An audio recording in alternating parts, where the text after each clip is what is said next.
your dreams, you are not safe. Your nightmares give fuel and life to tiny little creatures that buzz around you and follow you.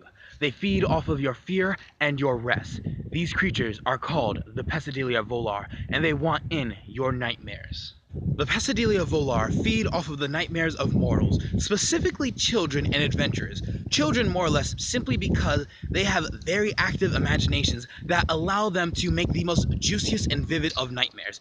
And adventurers because they actually see hell and things that most mortals will never ever see in their entire lifetime.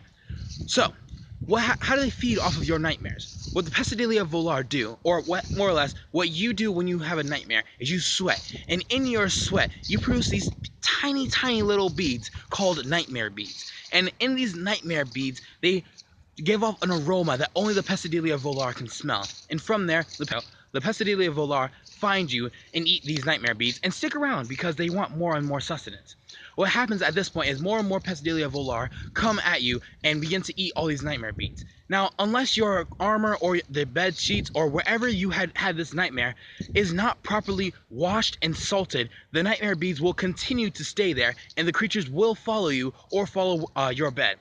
What will happen is, after enough Pesadillia Volar come and there's no more nightmare beads, what they will do is they'll actually induce nightmares into you and into your dreams. As they continue to induce more and more nightmares into your dreams when you sleep, it'll attract more and more Pesadillia Volar. And at this point, they'll become a noticeable swarm, as each and every individual Pesadillia is as big as the space in between these two fingers. Puny. Now, once they begin to have a swarm of this magnitude and this size, they'll most likely start eating up all the nightmare beads that you produce in your nightmares faster than you can produce them.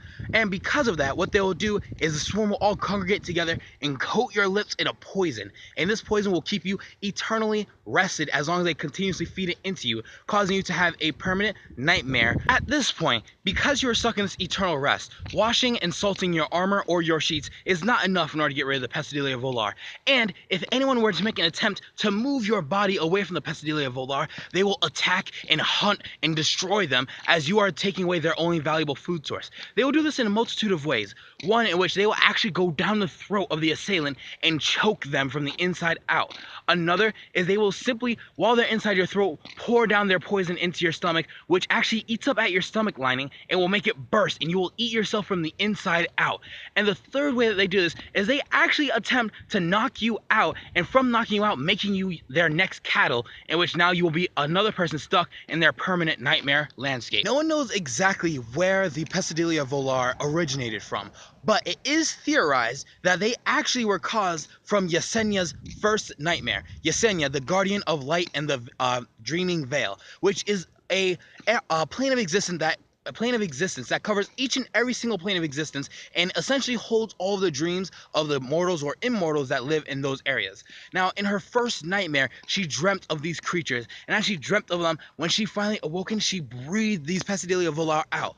Now, no one knows exactly how the Pesadillia Volar exited from the dreaming veil into all the different planes, and specifically the prime material plane. But it is theorized that they actually have some sort of interplanetary way of traveling through the planes in order to hunt their nightmares. And maybe it is through your nightmares giving them birth. Alright guys, I really hope you like the Pesadillia Volar. They are a very interesting creature. I decided to take a little bit of a different take, going from explaining their story to explaining what they do, as they're just kind of monstrosities, or puny monstrosities. If you really like this video, please give a thumbs up, as I will post more content just like this, just for you. And if you really like this video, please feel free to subscribe to my channel, because I release new videos every single Saturday at 2:30 and 4:30 now, plus on Tuesdays now, in which I'll be introducing table talks, where I'll take personal tales from my own table and actually give it to you guys in order to learn from them yourself.